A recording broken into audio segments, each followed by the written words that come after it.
Ted Bundy is one of the most infamous serial killers in American history, known for his charm, intelligence, and the horrific nature of his crimes. His life and crimes have been the subject of intense media coverage, documentaries, and books. Here's a detailed look at Ted Bundy and his criminal activities. Early life. His full name is Theodore Robert Bundy. Born on November 24, 1946, in Burlington, Vermont, USA. Family background.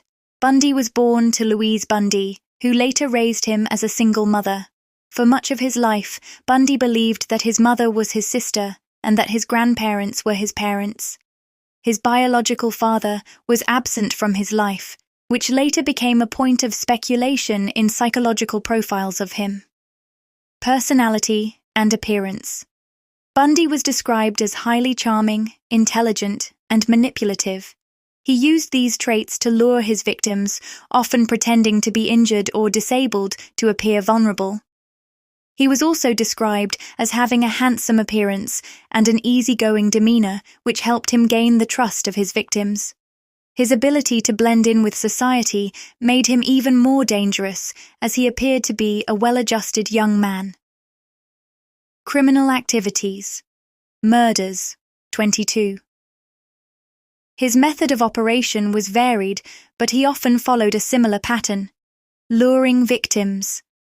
Bundy would often approach women in public places like campuses or shopping areas, pretending to need help, such as asking for assistance with a vehicle or using a fake injury to appear vulnerable.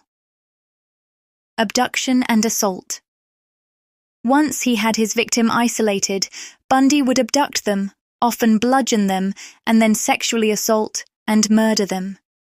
Afterward, he would frequently engage in necrophilia and sometimes even return to the crime scene to perform sexual acts with the victim's body. Mutilation and body disposal.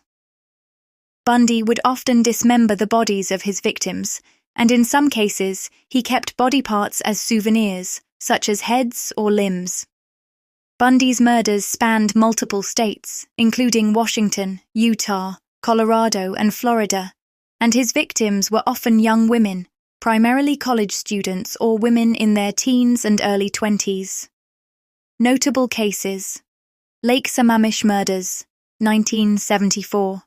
In July 1974, Bundy abducted two women, Janice Ott and Denise Naslund, from Lake Sammamish State Park in Washington. These murders became high-profile cases that led to the intensification of the police investigation.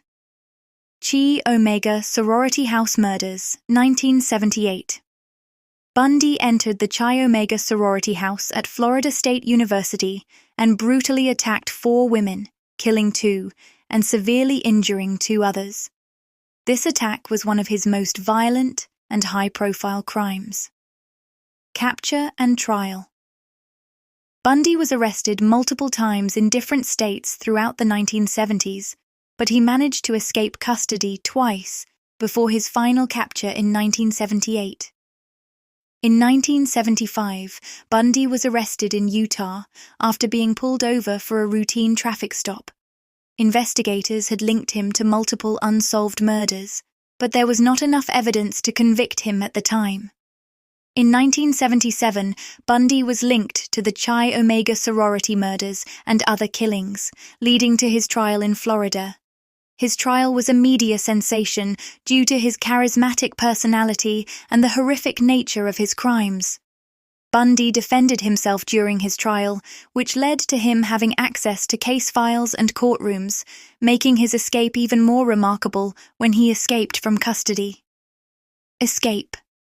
In 1977, Bundy escaped from a Colorado prison by climbing through a hole in the ceiling of his cell. After spending several days on the run, he was recaptured. He escaped a second time in 1978 when he jumped from a second-story window in a jail in Florida. He went on a killing spree across several states before he was finally captured for the last time in February 1978. Confession and execution. After his arrest, Bundy was sentenced to death for the murders he committed in Florida, including the Chi Omega sorority killings and the murder of 12-year-old Kimberly Leach. In 1989, Bundy confessed to 30 murders, but experts believe the actual number of his victims could be much higher. Bundy admitted to enjoying the pain and suffering of his victims, and he often told investigators that he felt a compulsion to kill. He claimed that he was driven by a need for control, power, and sexual pleasure. Bundy's execution was carried out on January 24, 1989, by electric chair at Florida State Prison. His last words were, "I'd like you to give my love to my family and friends."